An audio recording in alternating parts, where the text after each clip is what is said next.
तो हम स्टार्ट करते हैं नया टॉपिक गुप्ता पीरियड जो इम्पोर्टेंट टॉपिक होने वाला है। इसका टाइम पीरियड रहा है 319 एडी से 540 एडी के बीच में। तो इसके बारे में कुछ बैकग्राउंड पहले समझते हैं, फिर मेन टॉपिक पर आते हैं। मैंने कुछ पॉइंट यहाँ पर लिखे हैं, बहुत सारे पॉइंट मैंने लिखा नहीं है, आप देख सकते हैं। और बहुत सारे पॉइंट मैं यहाँ डिस्कस करूँगा, बस सुनना है, सब कुछ याद हो जाएगा। ओके, स्टार्ट करते हैं। सबसे पहले गुप्ता एम्पायर की। गुप्ता एम्पायर कैसे स्टार्ट हुआ? एक्चुअल में जो यूपी में कुषाण का शासन था, यूपी में जो कुषाण थे उसका जो सामंत थे वही वही गुप्त थे। गुप्त एक्चुअली में वैश्य ओरिजिन का था, और गुप्त की एक खास बात थी, ये बहुत बेहतरीन घुड़सवार था। और गुप्ता ने 335 से 450 एडी के बीच में पॉलिटिकली इंडिया को, नॉर्थ इंडिया को यूनाइटेड रखा। और जब गुप्ता एम्पायर का इमरजेंस हुआ तो कुषाण और सातवाहना दोनों का अंत हो गया। मतलब कुषाण और सातवाहना के अंत के साथ गुप्ता का इमरजेंस होता है। और गुप्ता बहुत सक्सेस करते हैं, उसके पीछे कारण है क्योंकि नदन पार्ट में पाटलिपुत्रा एक इम्पोर्टेंट प्लेस रखता है, क्योंकि वहाँ फर्टाइल लैंड है, साथ में आयरन आसानी से मिल जाता है। और वहाँ से रोमन एम्पायर भी बहुत नज़दीक है। और साथ में इस टाइम पीरियड में कुछ ग्रेट रूलर भी हुए हैं जिसके इन्फ्लुएंस में पूरा गुप्ता एम्पायर डेवलप किया और काफ़ी हद तक सक्सेस मिली। हाँ, मौर्य साम्राज्य कि इतना बड़ा इसका साम्राज्य नहीं था, लेकिन फिर भी ये स्ट्रॉन्ग जितने टाइम भी रहे, स्ट्रॉन्ग डोमिनेंस था नदर्न इंडिया में। इनके कुछ ग्रेटेस्ट रूलर्स भी रहे हैं, कुछ ग्रेटर इम्पोर्टेंट रूलर भी हैं। जैसे शुरुआत तो करते हैं श्रीगुप्ता से। श्रीगुप्ता को फाउंडर माना जाता है। इसके टाइम पीरियड माना जाता है 240 से 280 एडी के रूप में। लेकिन मुख्यतः यहाँ से गुप्ता पीरियड को हम नहीं जानते हैं, गुप्ता पीरियड को हम चंद्रगुप्त प्रथम से जानते हैं। तो रियल फाउंडर चंद्रगुप्त प्रथम ही है। तो गुप्त एम्पायर सही मायने में स्टार्ट होता है 319 एडी से प्रारंभ हो जाता है।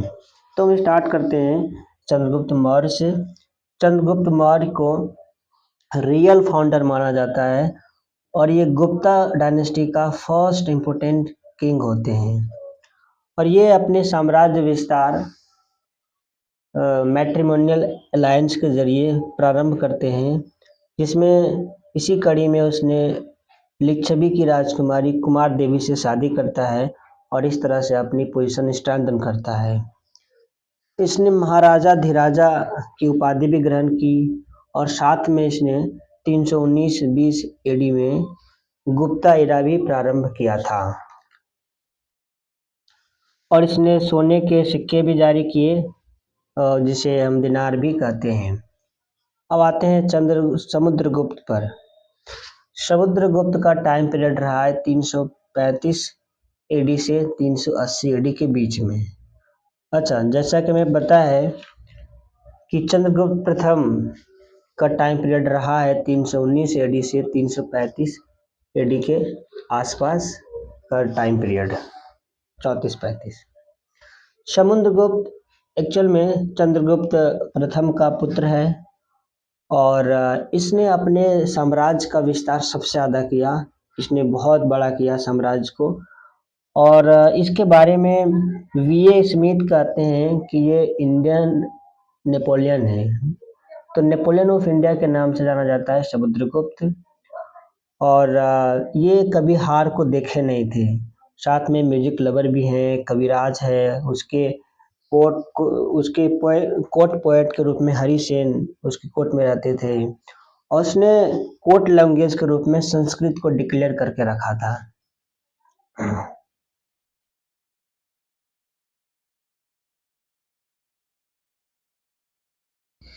हालांकि गुप्त डायनेस्टी थे वो ज़्यादातर हिंदुज़म की ओर मतलब रिवाइव हुआ था।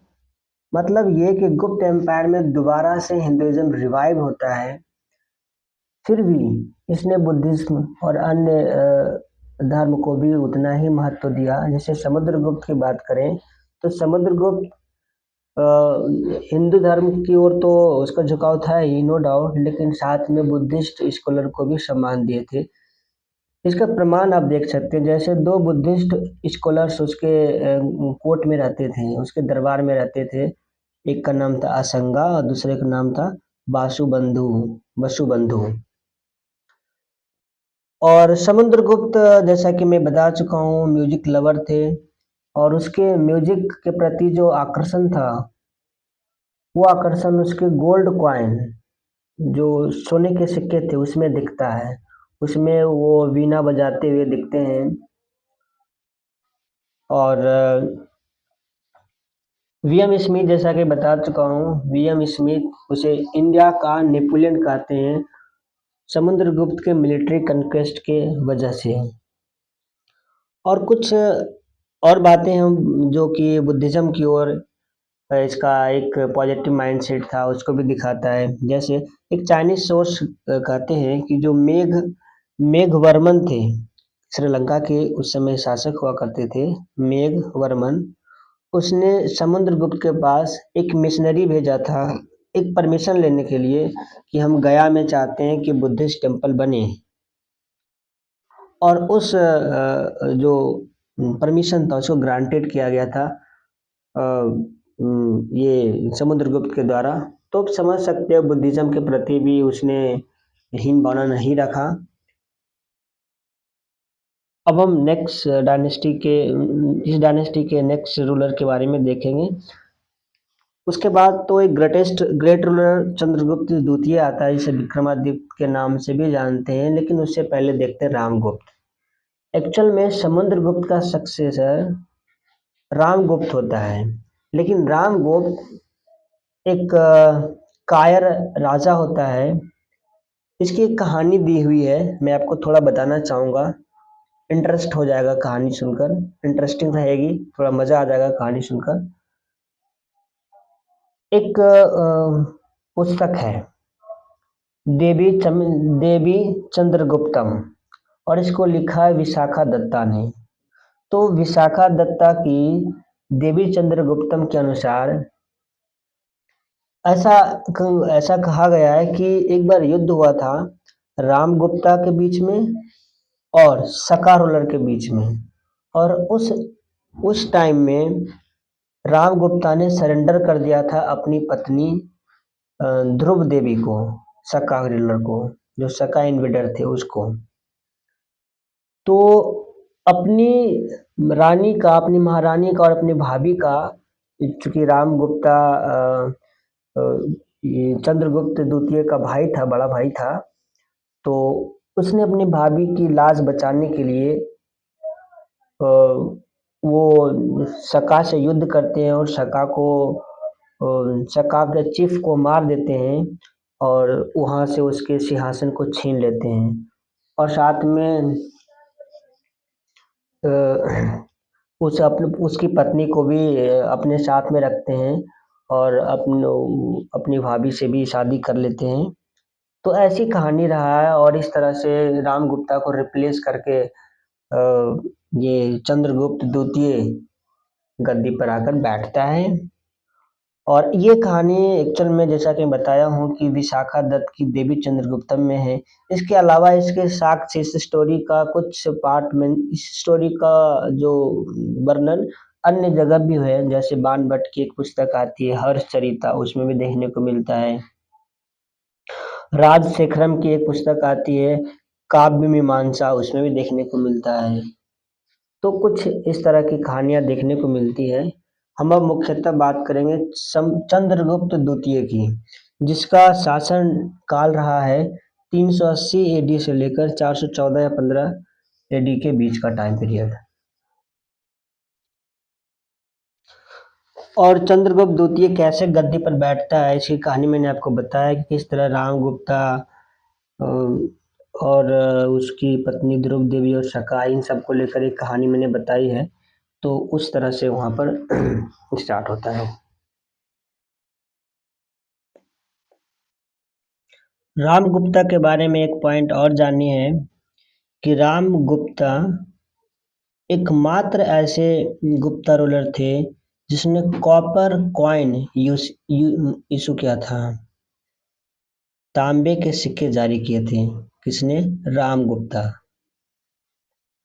अब आते हैं चंद्रगुप्त सेकेंड पर। चंद्रगुप्त द्वितीय या विक्रमादित्य कहते हैं। चंद्रगुप्त द्वितीय, ऐसे की इसने उपाधि ग्रहण की थी विक्रमादित्य। देखते हैं, इसने सिल्वर कॉइन को इशू किया था और ये पहले गुप्ता रूलर थे जिसने सिल्वर कॉइन को इशू किया था। और ये सकारी और विक्रमादित्य के नाम से प्रसिद्ध थे। और इसको लेकर के एक कहानी भी है जो मैं आपको बता रहा हूँ। एक्चुअल में इसने विक्रमादित्य की उपाधि तब ग्रहण की जब उसने शका को हराया था।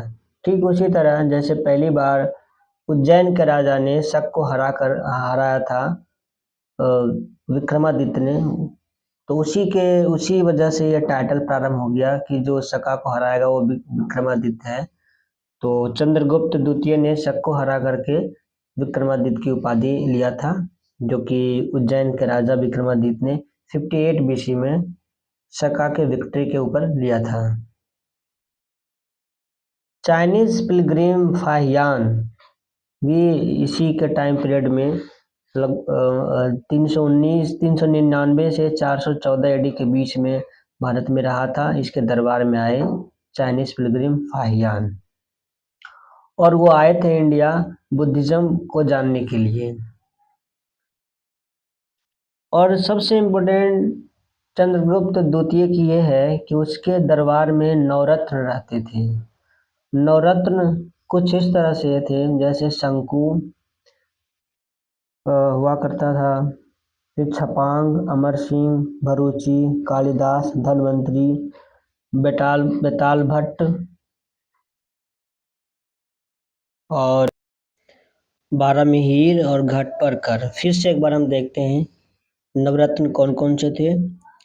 अमर सिंह दूसरा, धनवंतरी तीसरा, घटखर पर चौथा, कालिदास पांचवा, छपांक छठा, शंकु सातवां, बारामिहिर आठवां, भारूची और नौवां बेताल भट्ट।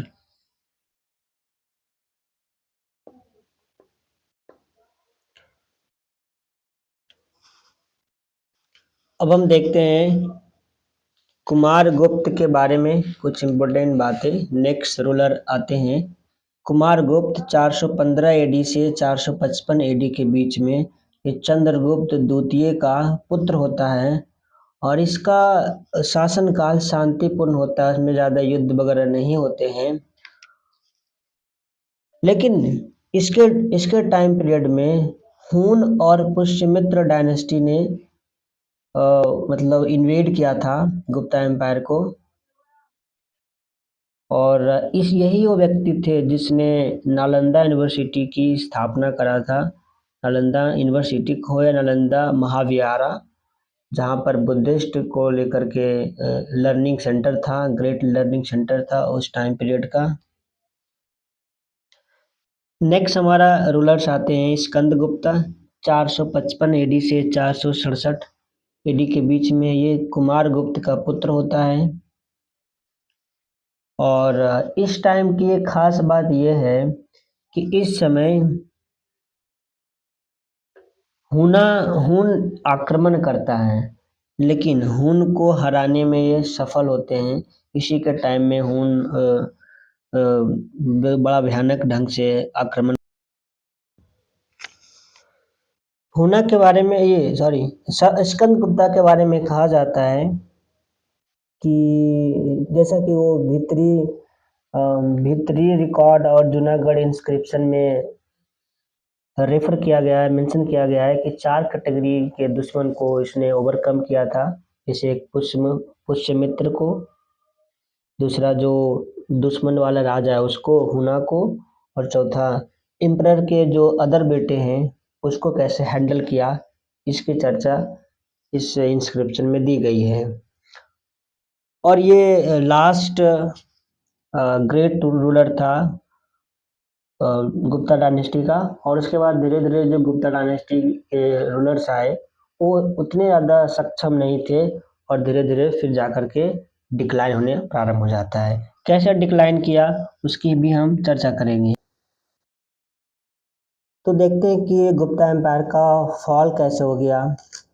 उससे पहले बता दूं कि लास्ट जो गुप्ता एम्पायर का रूलर था वो विष्णु गुप्ता थे। और जैसा कि मैं बता चुका हूँ कि स्कंदगुप्त के बाद कोई शक्तिशाली राजा नहीं आए, इस वजह से एक वीक सक्सेसर की वजह से इसका फॉल हो जाता है गुप्ता एम्पायर का। लेकिन इसके अन्य भी कारण भी होते हैं, जैसे सेंट्रल एशिया से बार बार हुना ने कंटिन्यूस वे में ये इन्वेजन कर रहा था, आक्रमण कर रहा था, तो वो भी उसने कमज़ोर किया। साथ में इनकम भी अफेक्ट हुए थे, क्योंकि फॉरेन ट्रेड धीरे धीरे डिक्लाइन हो रहा था, और इस वजह से इनकम कम आ रहे थे। और इनकम जब कम आता है तो इतनी बड़ी जो लार्ज प्रोफेशनल आर्मी है उसको मेंटेन करना बहुत मुश्किल था। क्योंकि उस समय एक और प्रथा भी स्टार्ट हो गई थी, भूमि अनुदान, लैंड ग्रांट देने का प्रैक्टिस जो ग्रो हो रहा था, उस वजह से भी लार्ज और प्रोफेशनल आर्मी को मेंटेन करना बहुत डिफिकल्ट था। और इसी टाइम पीरियड में धीरे धीरे फ्यूडलिज्म स्टार्ट हो गया, सामंतवादी प्रथा प्रारंभ हो गया। क्योंकि गुप्ता पीरियड के टाइम में ही भूमि अनुदान, लैंड ग्रांट की जो प्रैक्टिस प्रारंभ हो गई थी, और धीरे धीरे एक सामंतवादी व्यवस्था प्रारंभ हो गया। मतलब एक नींव पड़ गई सामंतवादी व्यवस्था का गुप्ता टाइम में। सामंतवादी व्यवस्था ऐसा है जिसमें बहुत बड़े लैंड पर एक सामंतों का कब्जा रहता है, और वो कंट्रोल किए जाते हैं किंग के द्वारा। लेकिन धीरे धीरे ये शक्तिशाली हो जाता है, और फिर वो धीरे धीरे स्वतंत्र भी हो जाते हैं।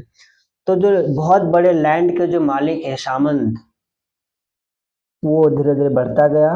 और जब सामंतवादी प्रथा प्रारंभ होती है तो वो छोटे छोटे राजक्रम में इंडिपेंडेंट स्टेट बनने लग गए। तो उस समय जो गुप्ता एम्पायर थे उसके अंदर जो बहुत सामंत थे जिसके पास बहुत बड़ी जमीन थी, वो धीरे धीरे उससे स्वतंत्र होते गए और एक अपना नया नया राज्य बनाना प्रारंभ कर दिया और नया शासन प्रारंभ कर दिया। इस वजह से भी गुप्ता एम्पायर धीरे धीरे मतलब फॉल कर गए। इसके अलावा भी बहुत सारे और कारण थे, जैसे उस टाइम पीरियड में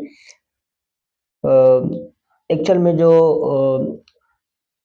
सिल्क का जो व्यापारी होता था उसका भी कुछ न कुछ प्रॉब्लम्स देखने को मिलता है। जैसे मैं आपको बताऊं, यदि इसकी कहानी बताऊं तो समझ आएगा।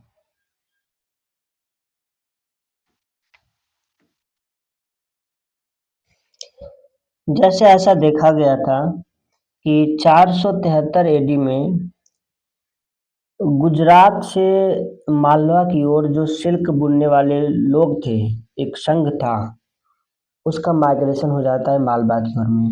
पहले गुजरात में हुआ करता था, एक कोस्टल एरिया में, लेकिन इसका माइग्रेशन इस एरिया में हो गया, और साथ में उसने कोई नॉन प्रोडक्टिव प्रोफेशनल को भी अडॉप्ट कर लिया। मतलब अब लोग सिल्क वगैरह में काम करना बंद कर दिए हैं, जो कि यह दिखाता है कि जो उसके द्वारा जो क्लॉथ बनाए जाते थे, प्रोड्यूस किया जाते थे, उसकी कोई डिमांड नहीं थी। और जब डिमांड नहीं है तो क्यों फिर वो क्लॉथ बनाएगा, कपड़े क्यों बनाएंगे। इस वजह से धीरे धीरे ट्रेड भी डिक्लाइन हो जाता है। और जो गुजरात से जो ट्रेड चलते थे उसका जो एडवांटेज मिलता था गुप्ता एम्पायर को, वो धीरे धीरे ग्रेजुअली डिसअपियर्ड हो गए। तो कुछ ये कारण रहे गुप्ता एम्पायर के फॉल होने के। अब हम देखते हैं इसके कुछ किस तरह का एडमिनिस्ट्रेशन था। तो एडमिनिस्ट्रेशन की बात करें तो एक्चुअल में जो किंगशिप था वो वंशानुगत ही थे, लेकिन हमेशा बड़े बेटा ही गद्दी पर बैठेगा ऐसा नहीं था। और जनरली जो किंग थे वो बहुत मतलब बड़ी स्टैंडिंग आर्मी को मेंटेन करता था। घुड़सवारी इसके अलावा धनुष वाले ये सब थे, नो डाउट। और उस समय टैक्स की बात करें तो प्रोड्यूस का वन फोर्थ से वन सिक्स लिए जाते थे। जुडिशल सिस्टम की बात करें तो जुडिशल सिस्टम गुप्ता एम्पायर के अंतर्गत ज़्यादा डेवलप किया था। और फर्स्ट टाइम ये देखने को मिलता है कि सिविल और क्रिमिनल लॉ को क्लियरली डिफाइन किया गया और उसको डिमार्केट भी किया है।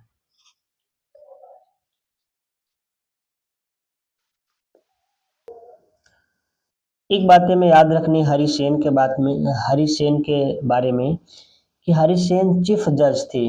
और उस टाइम चीफ जज को कहा जाता था महादंड नायक। और हरि सेन के पास एक और पोस्ट था कुमार अमात्य का, जो कि एक महत्वपूर्ण मिनिस्टर का पोस्ट है। और साथ में संधि विग्रहिका का भी पोस्ट था। संधि विग्रहिका का मतलब minister of wars and peace. तो ये हरिसेना के पास थे क्या क्या, महादंडा न्यायक, कुमार अमात्य और संधि विग्रहिका।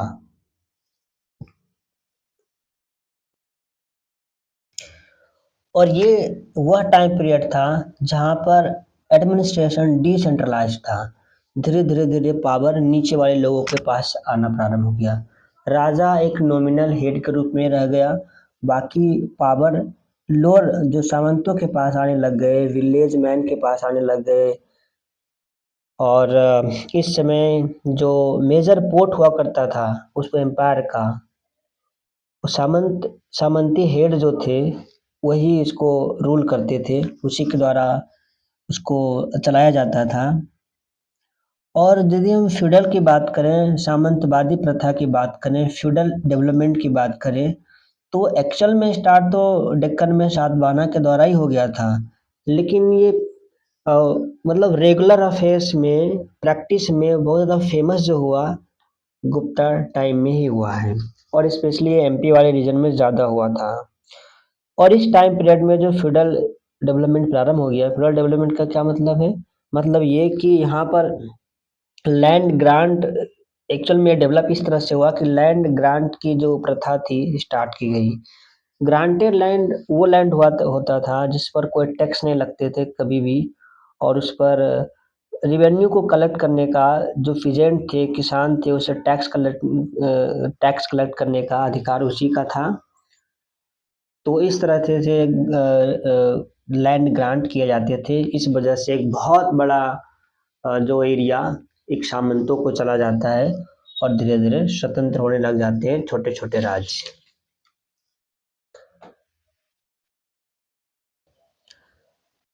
सोशल डेवलपमेंट की बात करें तो कुछ ऐसा देखने को मिलेगा कि जो लैंड ग्रांट जो किए जाते थे ब्राह्मण को लार्ज स्केल में, उससे ये पता चलता था कि ब्राह्मण का सुपरमेसी था गुप्ता टाइम में। ये जो हालांकि पहले भी था जो कि कंटिन्यू रहा गुप्ता टाइम में। साथ में यहाँ पर शूद्र और वुमेन का पोजीशन भी इम्प्रूव किया होता है, क्योंकि उसे एपिक्स जैसे महाभारत, रामायण, पुराण, इन सबको सुनने का परमिशन मिलता है। वो यहाँ तक कि उस समय एक नए भगवान के रूप में कृष्णा प्रारंभ हुए थे, उसकी पूजा भी वो कर सकते थे। इस वजह इतने इतने पॉइंट के लिए आप कह सकते हो कि उसका थोड़ी सी स्थिति शूद्र और वुमेन की स्थिति इम्प्रूव हुई थी। लेकिन इस समय एक नई कास्ट का भी जन्म होता है, अनटचेबल्स, जैसे चंडाल का। चंडाल जो कि अनटचेबल होते हैं, एक न्यू कास्ट के रूप में आता है और बहुत बड़ी संख्या में धीरे धीरे बढ़ने लग जाता है।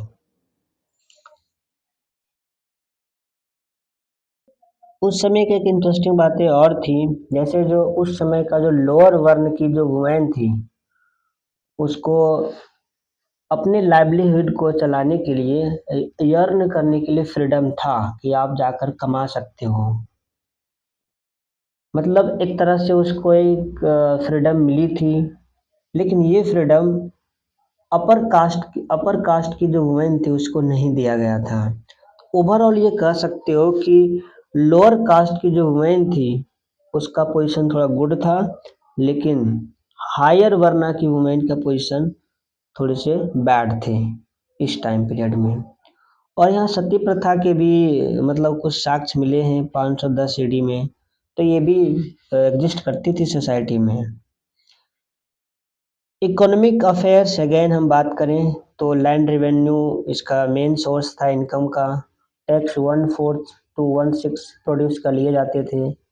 क्लॉथ और सिल्क इंडस्ट्री डेवलप थे उस टाइम पीरियड में।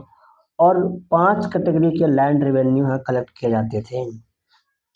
उस समय कॉइन के रूप में गोल्ड, सिल्वर, कॉपर का इस्तेमाल किया जाता था। कॉपर बहुत कम थे, मुख्यतः गोल्ड देखने को मिलता था और सिल्वर भी। और largest number of gold coin issue किया गया था इस टाइम पीरियड में, गुप्ता के टाइम पीरियड में ही। गोल्ड तो बहुत सबसे बड़े मतलब लार्जेस्ट मतलब ये कि largest number of gold coin issue किए गए थे गुप्ता के द्वारा, लेकिन प्योरिटी के मामले में कुशाना सबसे आगे थे। मतलब उतना प्योर नहीं था जितना कुषाण का गोल्ड कॉइन था।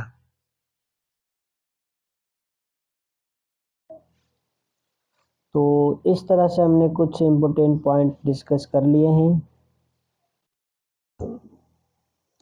और ये इस टाइम पीरियड को हम एक तरह से गोल्डन पीरियड भी कहते हैं, क्लासिकल एज भी कहा जाता है, गोल्डन एज कहते हैं। स्पेशली यहाँ पर बहुत सारे जो पुस्तक लिखे गए हैं ना, आर्किटेक्चर वगैरह और जो साहित्य वगैरह लिखे गए, उसकी वजह से ये इसको गोल्डन एज कहा जाता है इंडिया में।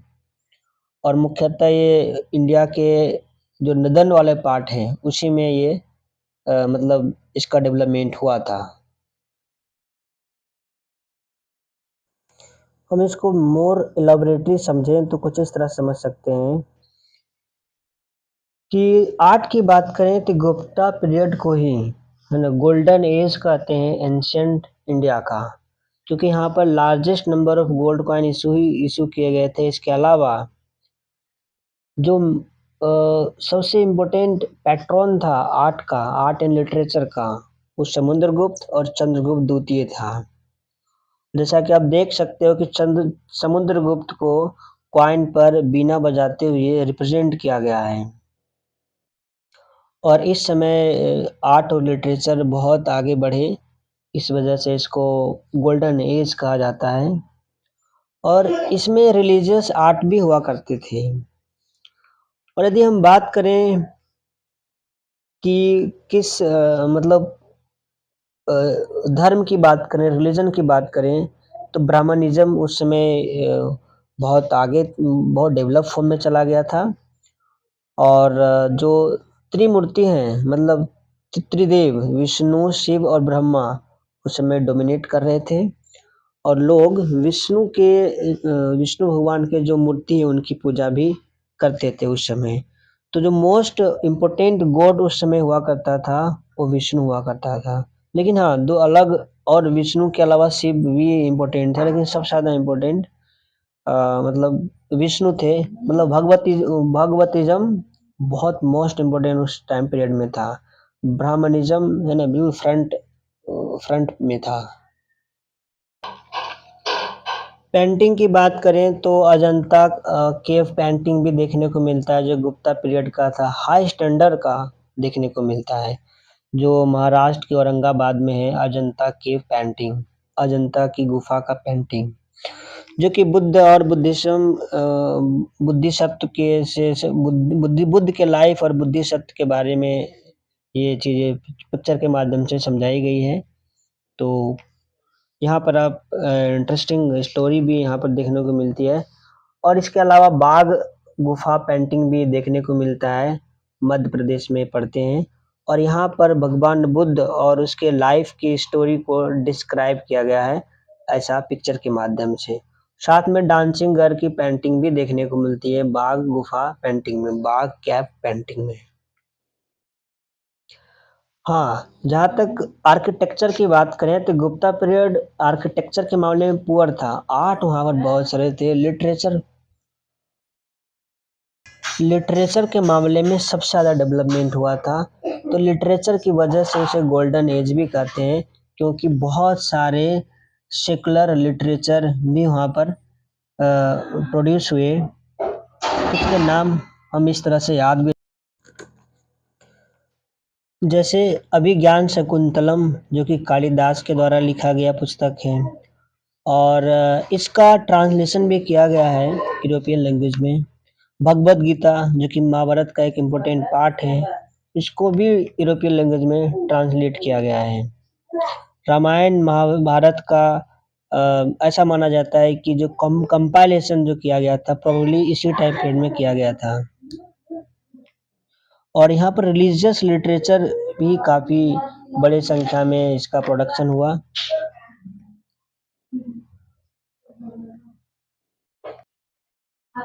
संस्कृत ग्रामर का भी डेवलपमेंट होता है, जो कि पाणिनि और पतंजलि पर आधारित है। तो इस तरह से कोट लैंग्वेज गुप्ता का संस्कृत हुआ करता था। तो इस तरह से काफ़ी डेवलपमेंट हुई स्पेशली लिटरेचर में। साइंस एंड टेक्नोलॉजी की बात करें तो उस समय आर्यभट्ट एक महान गणितज्ञ हुआ करते थे उसी टाइम पीरियड में, जिसने जीरो डेसिमल सिस्टम के बारे में बताया। और एक्चुअली में वो पाटलिपुत्र से बिलोंग करते थे। और उसने एस्ट्रोनॉमी पर भी अपनी किताब लिखे हैं, जिसको बोलते हैं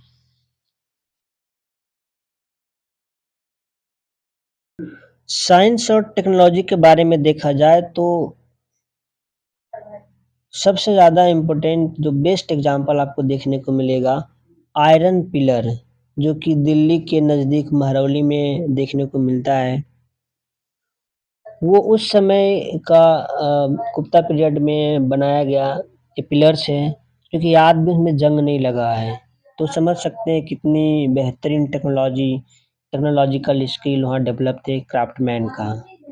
अच्छा, एक बात मैं भूल गया, जैसे बात कर रहा था आर्यभट्ट के बारे में। एस्ट्रोनॉमी एस्ट्रोनॉमी के मामले में एक किताब लिखा है आर्यभट्ट ने, जिसका नाम है रोमक सिद्धांत।